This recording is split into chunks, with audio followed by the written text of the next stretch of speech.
আজকে নিয়ে এসেছি হচ্ছে একদম হাতে মাখা চিকেন। ভীষণই ভালো হয় এই চিকেনটা, কিন্তু খুব চটজলদিও হয়ে যায় আর খেতেও কিন্তু ভীষণই টেস্টফুল হয়। আজকে হচ্ছে চিকেন একদম হাতে মেখে বসিয়ে দিয়েছি। এরকম একটা রেসিপি চটজলদি হয়ে যাবে, অফিস যাওয়ার জন্য একদম পারফেক্ট। ওয়েলকাম ফ্রেন্ডস, ইনস্টা রান্নাঘর থেকে সোমা বলছি। আশা করি বন্ধুরা তোমরা সবাই ভালো আছো। দেখতে থাকো পুরো রেসিপিটা, প্লিজ লাইক শেয়ার কমেন্ট। আর রেসিপিটা কেমন লাগছে অবশ্যই কিন্তু তোমরা কমেন্টের মাধ্যমে জানিও, ভালো লাগলে কমেন্ট করো। এখন নিয়ে এসেছি হচ্ছে হাতে মাখা চিকেন। রেসিপিটা শুরু করলাম। চিকেন নিয়েছি আর তার সাথে আলু কেটে নিয়েছি, আর নিয়েছি পেঁয়াজ, আদা, রসুন, কাঁচা লঙ্কা। এই দিয়ে হচ্ছে চিকেনটা রেডি করব। আর লাস্টে কি দিচ্ছি দেখতে থাকো। হাতে মাখা চিকেন কিন্তু ভীষণই ভালো হয়। প্রথমে দেখো পেঁয়াজ, আদা, রসুন, কাঁচা লঙ্কাটা আমি পেস্ট করে নিচ্ছি। পেস্ট করে নিয়ে কিন্তু তারপরে আমি রেসিপিটা শুরু করব। কড়াই বসিয়ে দিয়ে তেল গরম করছি। আর তোমরা জানো আমি কতটাই কম তেলে আমি প্রত্যেকটা রান্নাই করি।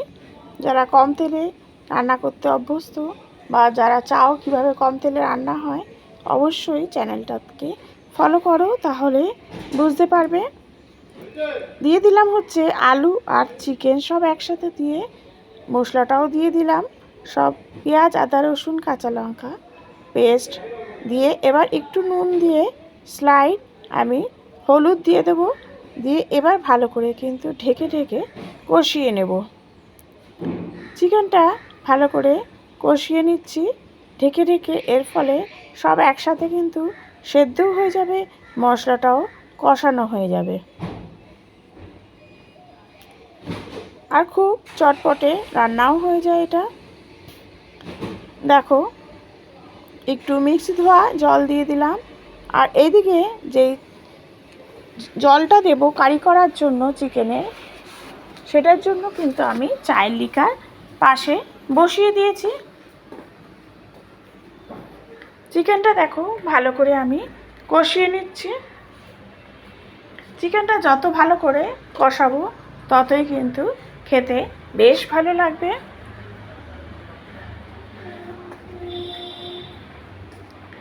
এবার আমি ঢাকনাটা খুলে আমি আরেকবার কষিয়ে নিয়ে তারপরে কিন্তু দেখো লেগে লেগে গেছে একদম ভালো মতো, কিন্তু সব ভাজাও হয়ে গেছে, মশলাও কষানো হয়ে গেছে।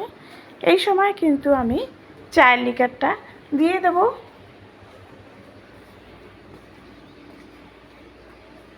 চায়ের লিকার দিলে কালারটা কিন্তু ভীষণ ভালো আসে। তাহলে আর শুকনো লঙ্কার গুঁড়ো কিচ্ছু কিন্তু আমি আজকে ইউজ করিনি। তাতেই দেখো চিকেনটা কতটাই কালারফুল এসছে। একটু ঘি দিয়ে দিলাম। দেওয়ার পরে দিয়ে দিচ্ছি হচ্ছে একটু গোলমরিচের গুঁড়ো আর একটু শাহি গরম মশলা।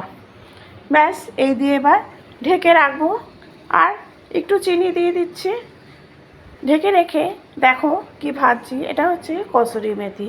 কসুরি মেথি যদি একটু ভেজে গুঁড়ো করে দাও, এতে কিন্তু চিকেনের টেস্ট অনেক গুণ বেড়ে যায়।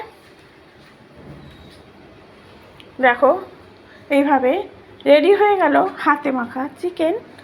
চটজলদি অফিস যাওয়ার জন্য একদমই খুবই ইজি পদ্ধতিতে তোমাদের সামনে নিয়ে আসলাম চিকেনটা। খুবই দুর্দান্ত স্বাদের হয়, সব কিছুর সাথেই কিন্তু মানায় চিকেন। Thank you.